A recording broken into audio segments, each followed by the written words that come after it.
Son of a gosh darn crappy. What the hell? OpenCV actually seems to be working. Gosh darn it. Gosh darn it. Except for there. That's a problem there. But otherwise, OpenCV actually seems to be detecting Louis Rossmann's logo pretty well. Yeah, and again, you get weird false positives, but it's not a horrible number of false positives. Neither is it a horrible number of false negatives. Very few false negatives in here. So yeah, so what does this mean? So if you have not been following along, I have been playing with OpenCV for a while now, I guess a month or so now. OpenCV is a computer vision framework, it's an open source framework.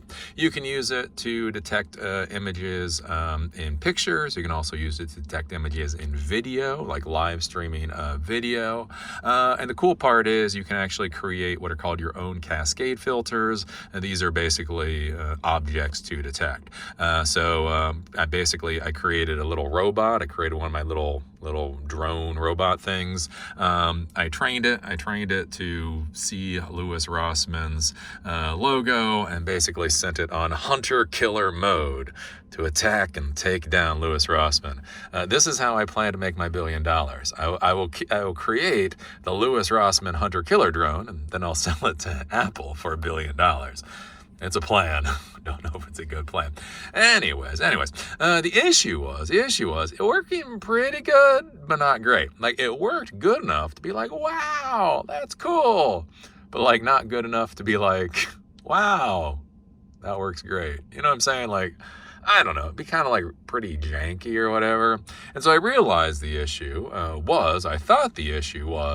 is that I wasn't fully grasping what the robot was seeing. And so that's one of the big problems you can have, right? You train a robot, but when you put it out in the field, you don't necessarily know what it's actually seeing and what it's actually reacting off of. So I've been creating this little web app. So basically what this little web app allows me to do is it allows me to upload image files to my Linux server. When I upload the image files, I tell it literally what cascade filter to go for. So this is the Louis Rossmann 404 cascade filter that I have. And then I process images, and it will go through and it'll scan all the images. And that way I can get a better idea of what OpenCV is seeing. And so when we did the faces, right? So when we did faces, we've been playing around with faces for a while. It was like miserable on faces. Like, it would call that sometimes a human, and it would call that person a cat, and that been an eyeball. And so when faces were involved, the recognition wasn't so great. And so I've been playing a lot with the faces. And so I was like, okay, well, maybe this is the issue. Since it doesn't detect faces very well, then obviously it's not detecting the logo very well. So what am I going to do about that? And so the addition that I did today, so basically we've been using the built-in cascade filters up until now. So I created a nice little upload oops, and that failed. Never mind. Anyways, there's a link here that's supposed to work. There's an upload cascade filter. So I added the ability to upload your own cascade filter. So I then uploaded the Louis 404. Basically, that means the 404 number that tells me how many images I trained for this particular cascade filter. Just one of those things to think about, especially as you keep building filters. So this is Louis 404 is trained off of 404 images. So I was able to upload that on the link that doesn't work for some reason right now. And then added a crap ton of these images, and then I hit process, and it works. Yeah, you ever have one of those times when sometimes success isn't what you really want? Like if it failed, like if I had a crap ton of false positives and I had a crap ton of false negatives, I'd like that's actually something I can work with. Failure is something that I can work with. Here's one of the problems in technology world sometimes, right? Is what happens when your product or whatever doesn't do what it's supposed to do, but then when you put it through the testing phase, it also doesn't fail. Like if it doesn't do what it's supposed to do, and then you send it through testing, and it fails testing, then you're like, okay. Then you refine what you're doing, and you try to perfect, narrow down where you think the issue is. The problem is, like, what happens when it doesn't do what it's supposed to do? And then it pretty much passes testing. Pretty much. I'm gonna keep tweaking with this. I'll give even some more images just to verify. But again, these false positives and false negatives aren't much of anything. And so I'm like, yeah, so OpenCV is kind of sort of working. So my thoughts here, right? Where does this come out? So I know when I'm using video. So when I'm using images, it seems to detect pretty damn good. I know when I do video, even when I do it myself, it's not as good as this. Does not seem to be as accurate as this. I think when I move, because when you have video, right, you're moving the object. So you have like ghosting, you have like trails, right? Right.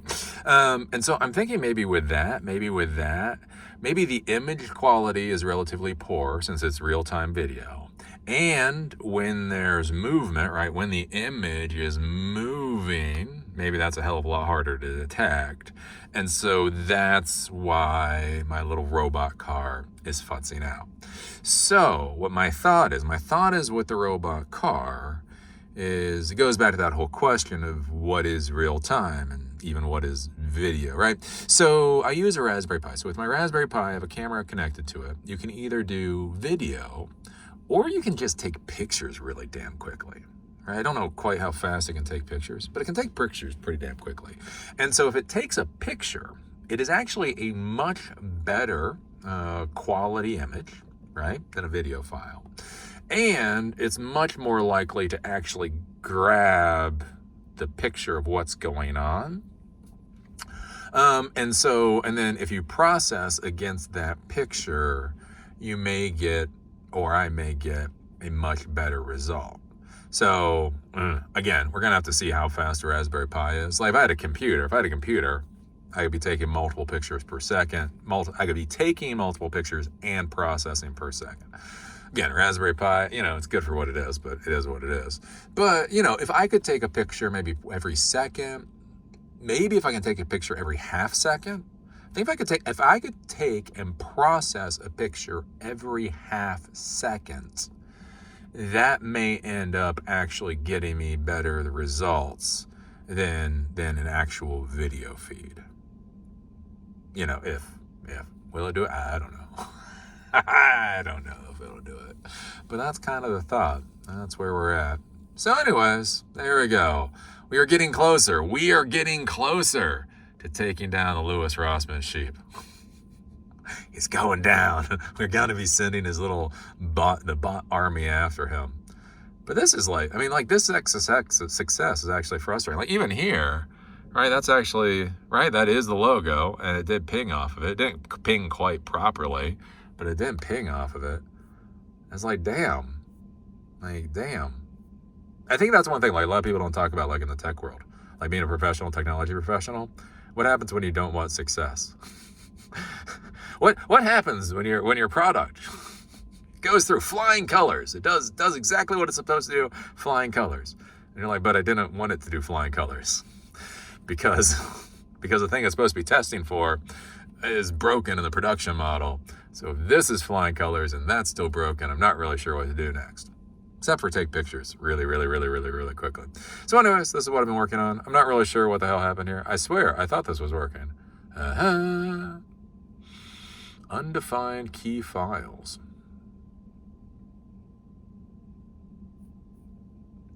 Oh, that's the problem. I forgot to change that hyperlink.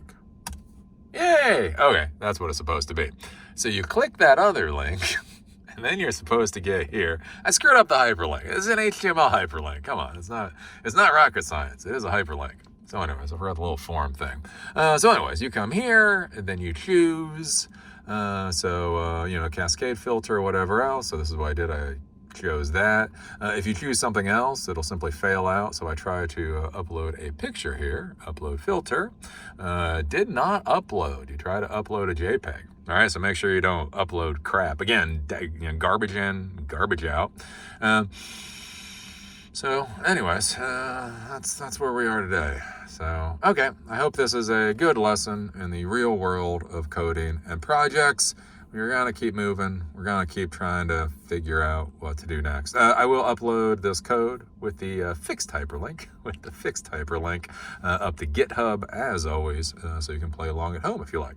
So with that, I'll see you folks later.